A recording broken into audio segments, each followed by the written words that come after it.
un dimanche de rentrée, habituellement, on apporte un message de rentrée. Et je vous assure que je me suis placé devant le Seigneur pour lui demander quel message de rentrée. Évidemment, quand on a déjà vécu ensemble 27 rentrées, cela peut poser quelques problèmes. Que dire? Que dire? Et qu'est-ce qui correspond à la pensée du Seigneur pour cette rentrée 84? Que veut dire le Seigneur à notre Église aujourd'hui? Et c'est alors que s'est imposé une image, un texte, que je vais vous lire. Dans Jérémie 4, versets 1 à 4. Jérémie 4, versets 1 à 4. Israël, si tu reviens à moi, dit l'Éternel, si tu ôtes tes abominations de devant moi, tu ne seras plus errant. Si tu jures, l'Éternel est vivant, avec vérité, avec droiture et avec justice, alors les nations seront bénies en lui et se glorifieront en lui.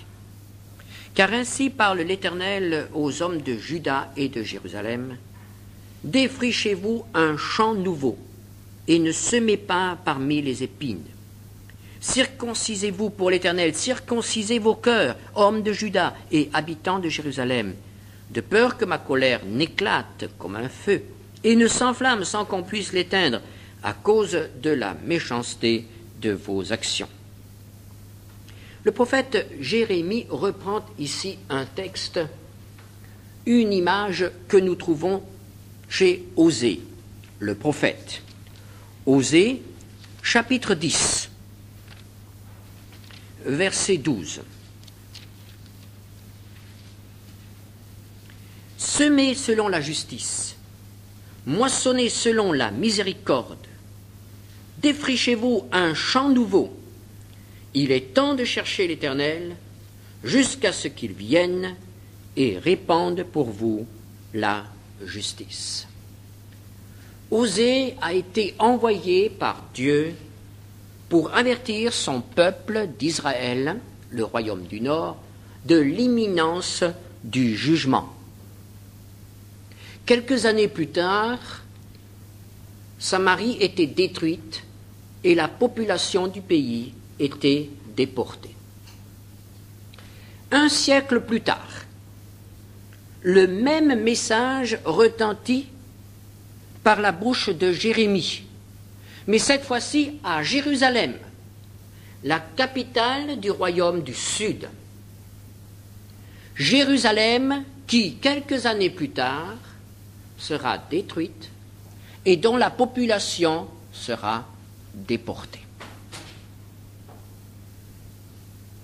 Chaque fois, avant le jugement, avant la destruction, un châtiment extrêmement sévère, retentit ce même message. Et nous devons donc dire, nous pouvons en conclure, qu'il s'agit d'un message de jugement. Le champ qui a été ensemencé chaque année, qui a été cultivé, qui a été arrosé, n'a produit que des épines. Il devra donc, comme le dit l'auteur de l'Épître aux Hébreux, être livré au feu. Hébreux 6, versets 7 à 8. Lorsqu'une terre est abreuvée par la pluie, qui tombe souvent sur elle, et qu'elle produit une herbe utile à ceux pour qui elle est cultivée, elle participe à la bénédiction de Dieu. Mais si elle produit des épines et des chardons, elle est réprouvée et près d'être maudite, et on finit par y mettre le feu. Un message de jugement, mais qui contient malgré tout, et comme nous le retrouvons souvent dans l'Ancien Testament, dans les prophètes, un message d'espérance. Jugement, oui, mais malgré cela, une note d'espoir. Par exemple, chez Osée, au verset 12, deuxième partie, « Jusqu'à ce qu'il vienne et répande pour vous la justice. » Et chez Jérémie, au chapitre 4, verset 2, « Alors les nations seront bénies en lui. » Un message qui annonce le jugement, mais qui ne désespère pas, qui ne nous plonge pas dans le désespoir. Il y a une note d'espoir, il y a une issue. Et quelle est cette issue? C'est la conversion, c'est la repentance.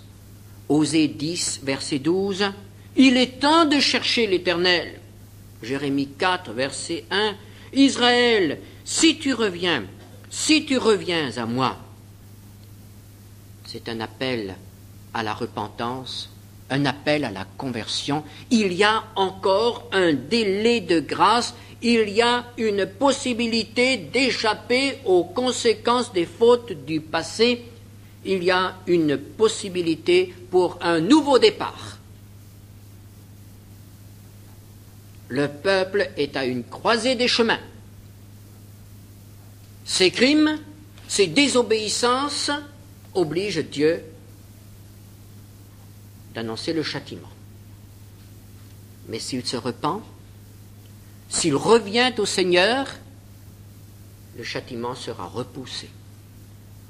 Cette génération-là y échappera, sera bénie et sera en bénédiction.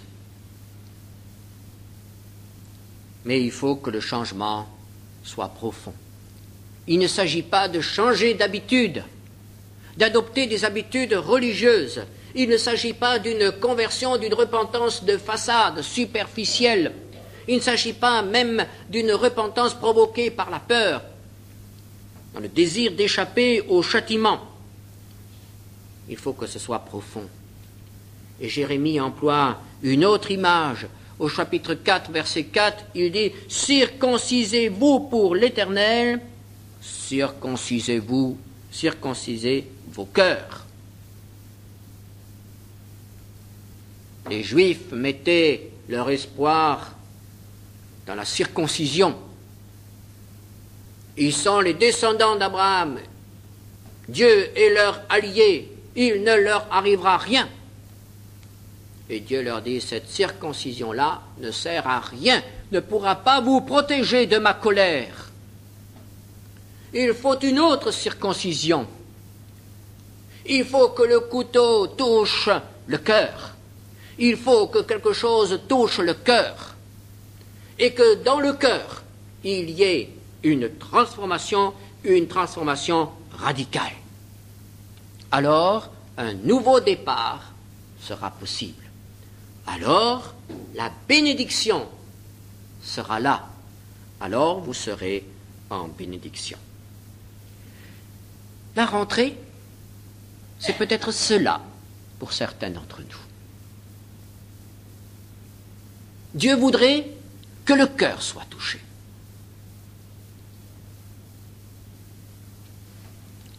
Et que l'on passe d'une vie chrétienne superficielle, traditionnelle, habituelle, à des relations réelles, personnelles et profondes avec le Seigneur Jésus.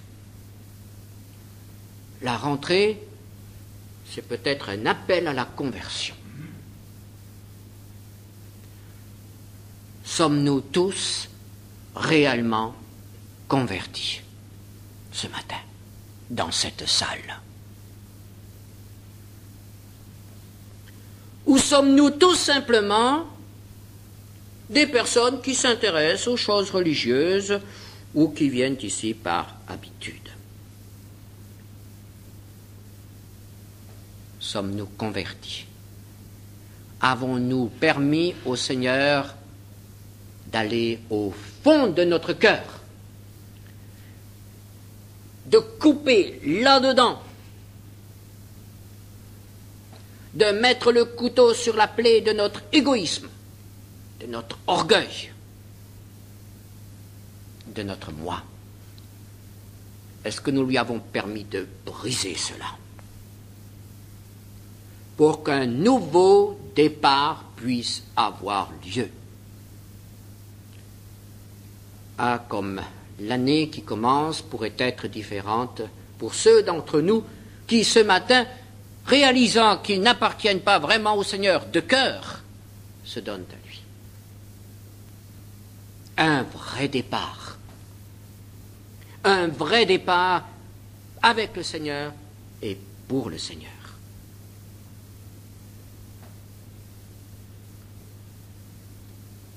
Comme cela serait dommage si on continuait dans la routine. Et si en se comparant aux autres, on disait tout simplement « je ne suis pas si mauvais que cela, et puis je fais quelque chose pour l'Église ». Tout cela, c'est du plâtre sur un mur lézardé. Il ne tiendra pas, la fissure apparaîtra, tôt ou tard, et le mal s'aggravera. Ce qu'il faut, c'est un changement du cœur, c'est la conversion, c'est la nouvelle naissance. Alors la base est assainie et on peut repartir. C'est aussi un message de rentrée parce qu'il est question ici de semailles. Semer. Le temps des semailles, c'est déjà l'automne. Et semer est une action qui détermine l'avenir. Je dirais que la rentrée est déterminante pour l'avenir. Les écoliers, les collégiens, les lycéens, les étudiants savent tous que c'est déjà dans les premiers jours, dans les premières semaines de l'année scolaire, que l'on prend le départ. Ceux qui prennent le départ trop tard n'arriveront probablement jamais. C'est à la rentrée que l'on prend les bonnes résolutions, les bonnes habitudes. Et cela est vrai aussi dans notre vie spirituelle.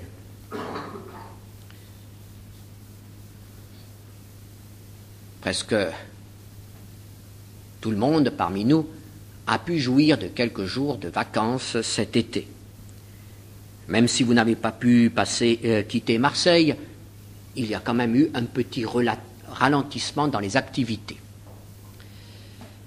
Et je suppose que vous avez mis ce ralentissement, ces vacances à profit pour réfléchir à ce qu'a été l'année d'activité, l'année de travail qui était derrière nous, pour réfléchir aussi aux échecs, aux difficultés que nous avons rencontrées, et pour essayer de voir comment nous pourrions les éviter au cours de cette nouvelle année. C'est cela qui détermine de bonnes vacances. Quand on peut faire le point, quand on peut recharger les accus, et surtout quand on voit un peu plus clair pour l'avenir. Alors vous êtes peut-être revenus avec des idées, avec des résolutions. Et c'est la raison pour laquelle cet après-midi, nous allons tous nous mettre ensemble pour moissonner vos idées et vos résolutions avant que vous ne les oubliez. Il faut faire ça tout de suite, parce qu'après, on est repris par le travail et tout est parti. Donc cet après-midi, nous allons moissonner vos idées. J'espère qu'il y en aura beaucoup. Mais qu'allons-nous faire de toutes ces idées, de toutes ces bonnes résolutions qui ont été prises pendant les vacances? Nous savons que la rentrée est déterminante. Si dès notre retour à Marseille, nous avons changé nos habitudes, si dès notre retour à Marseille, nous avons maintenu les décisions que nous avons prises pendant nos vacances, c'est une bonne rentrée. Et si nous sommes repris par le tourbillon de la vie de tous les jours, si nous retombons dans les ornières des années passées, rien ne changera.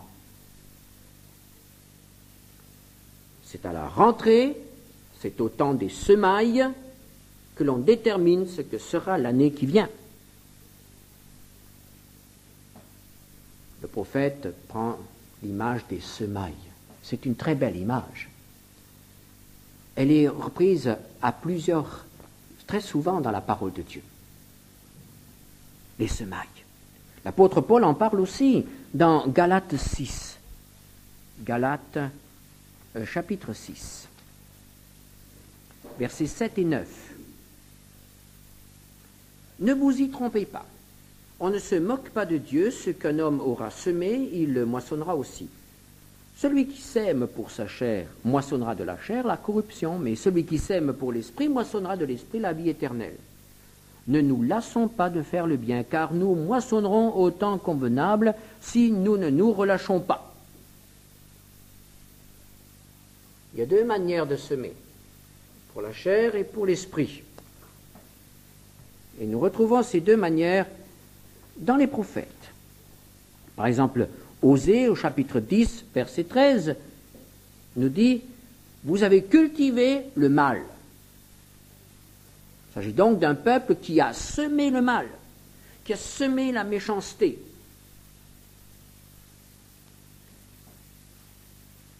Et il dit aussi, toujours au chapitre 10, verset 12, que nous pouvons semer autre chose que le mal. Nous pouvons semer la justice. Semer selon la justice. Moissonner selon la miséricorde. Semer le mal, semer la justice. L'apôtre Paul dit semer le bien. Donc la moisson dépendra de ce que nous avons semé. Si nous semons du blé, nous récolterons du blé. Si nous semons le bien, le Seigneur fera germer le bien. Si nous semons le mal, nous récolterons le mal. Et en reprenant l'image de l'Épître aux Galates, si nous semons pour la chair, c'est-à-dire pour nous-mêmes, dans des buts égoïstes, pour notre propre gloire, nous ne récolterons que la corruption. Tout se détruira. Nous aurons travaillé en vain. Mais si nous semons pour la justice, nous récolterons les beaux fruits de la justice et de l'esprit. La moisson dépend aussi de la quantité qui a été semée. Si nous nous contentons de jeter quelques grains dans un immense champ, la moisson sera bien maigre. Et c'est pourquoi l'apôtre Paul nous dit que dans le domaine spirituel, nous avons à semer abondamment. 2 Corinthiens, chapitre 9, verset 6. Sachez-le, celui qui sème peu, moissonnera peu. Et celui qui sème abondamment, moissonnera abondamment. La récolte est donc aussi déterminée par la quantité de travail, par la quantité de semences répandues. Mais la récolte est également déterminée par le terrain. Où allons-nous semer? Jérémie nous dit « Ne semez pas parmi les épines ». Et cela nous rappelle la parabole du Seigneur, qui raconte comment un semeur a répandu sa semence et une partie tomba parmi les épines. Et nous lisons ce que sont ces épines dans Matthieu 13, verset 22. Celui qui a reçu la semence parmi les épines, c'est celui qui entend la parole, mais en qui les soucis du siècle et la séduction des richesses étouffe cette parole et la rende infructueuse. Et vous remarquez qu'il y a là deux choses contraires. Les soucis et la séduction des richesses. Les épines, cela peut être la crainte de ne pas pouvoir finir le mois, de ne pas pouvoir trouver à manger ou de quoi nous vêtir, ce sont les soucis. Mais d'un autre côté, il y a aussi la séduction des richesses, le désir d'avoir toujours davantage, ou la cupidité qui nous fait mettre notre confiance dans ce que nous possédons. Voilà les épines, les préoccupations de cette vie dans tous les domaines. La rentrée, c'est l'époque des semailles. C'est au moment des semailles que tout se décide.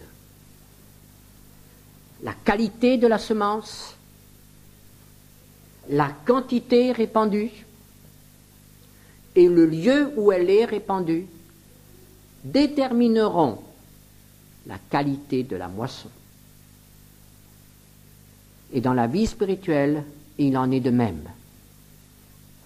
Le temps que nous perdons maintenant, en début d'année, ne pourra pas être rattrapé.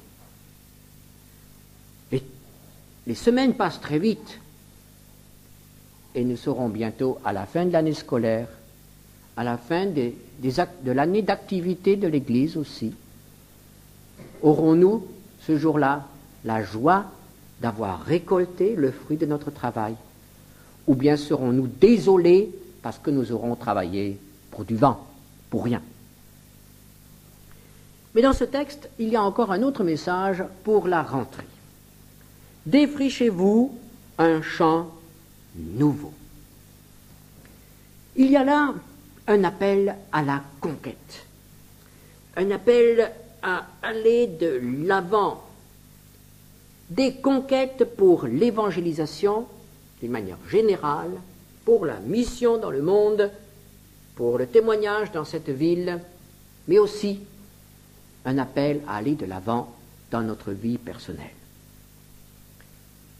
Les terres incultes doivent être défrichées, doivent être labourées, doivent être ensemencées et doivent devenir des jardins de l'Éternel.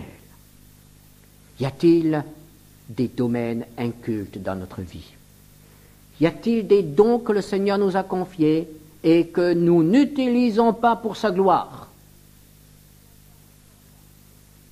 Y a-t-il dans notre vie certaines choses que le Seigneur nous demande de faire et que nous n'avons jamais accepté de faire? Est-ce que nous sommes vraiment certains que tout ce que Dieu nous a confié est mis en valeur? Est-ce qu'il n'y a pas quelque part un talent enterré qui dort, qui ne porte aucun fruit?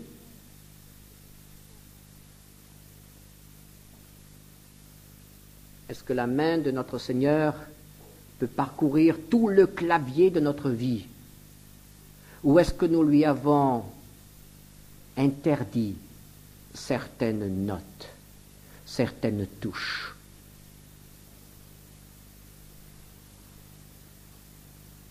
Des terres incultes dans notre vie personnelle.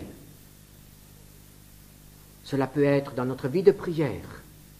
Cela peut être dans notre vie d'étude et de méditation de la parole de Dieu.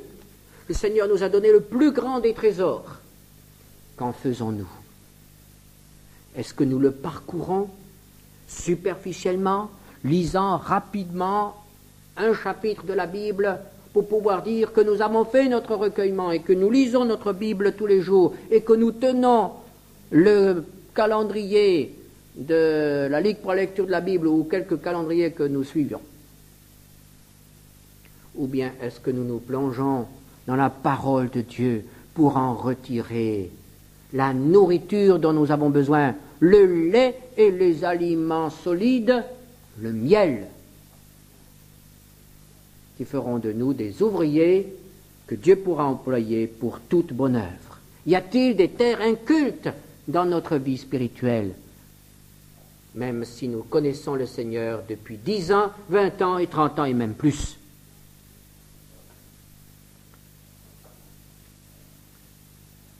Examinons cela. Voyons aussi un petit peu autour de nous s'il n'y a pas un terrain à défricher. Nous avons un beau jardin, mais là, tout de suite à côté, il y a des broussailles, c'est la garrigue, ou la forêt. Chez certains, c'est même la jungle. Impénétrable. Il n'y a rien à faire de ce côté-là. Savez-vous que nos plus beaux parcs en France, nos plus beaux vergers, nos plus beaux jardins étaient des terres envahies par les broussailles et les forêts, il y a peut-être seulement quelques années et au maximum quelques siècles. Les plus beaux parcs étaient des terres qui ressemblaient à la forêt vierge autrefois. Chaque fois que je monte la vallée du Rhône sur l'autoroute, un peu avant Montélimar, j'admire de grands vignobles. Et je suis certain que le raisin qui est produit là et le vin sont excellents. Mais je me souviens de l'époque où toute cette région était une forêt. Et je me souviens de l'époque où j'ai vu cette forêt transformée. Il y avait des bulldozers. On coupait les arbres, on taillait les broussailles, on sortait les souches, on faisait même sauter certaines souches à la dynamite. Et puis il y avait des monceaux énormes de branchages, de souches, de racines. Qu'est-ce que cela va donner? Et aujourd'hui, c'est un magnifique vignoble. On y a travaillé. Et celui qui s'est attaqué à cette forêt a obéi à la parole de Dieu, nous a donné une image, défrichez-vous un champ nouveau. Il a fait une conquête. Il n'y a pas de terre aussi broussailleuse qu'elle soit qui ne puisse être transformée en un jardin ou en un parc ou en quelque chose d'utile, d'agréable. Et ça c'est vrai dans notre vie personnelle, mais c'est vrai aussi dans notre témoignage en tant qu'Église dans cette ville de Marseille. Il faut que nous permettions au Seigneur de nous ouvrir les yeux pour voir ce que deviendra dans quelques années ce terrain couvert de broussailles et d'épines qui est là, juste à côté de notre jardin. Ayons le courage de sortir de notre jardin et de nous attaquer aux broussailles. Défrichez-vous un champ nouveau. Voilà ce que le Seigneur nous dit en ce dimanche de la rentrée. Mettons-nous au travail.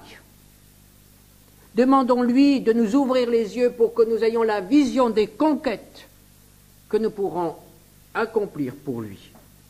Que ce soit une année de conquête et que du terrain soit gagné, que de la terre soit préparée pour recevoir le bon grain de l'Évangile, la parole du royaume de Dieu. Défrichez-vous un champ nouveau et ne semez pas parmi les épines. Au travail, nous dit le Seigneur. Défrichez. Quelle sera notre réponse? De notre réponse dépendra le résultat. Dépendra ce que vaudra cette année à ses yeux dans notre vie et dans notre Église. Que le Seigneur nous bénisse. Amen.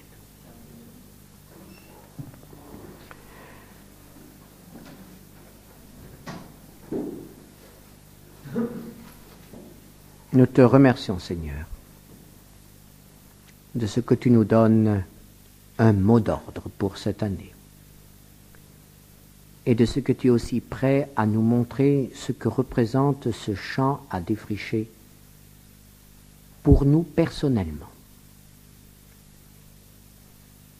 Et que nous ayons le courage de nous y attaquer en obéissance à ta parole et sous la direction de ton esprit. Veuille bénir cette journée, qu'elle soit riche, féconde, et qu'elle fasse progresser notre Église dans les voies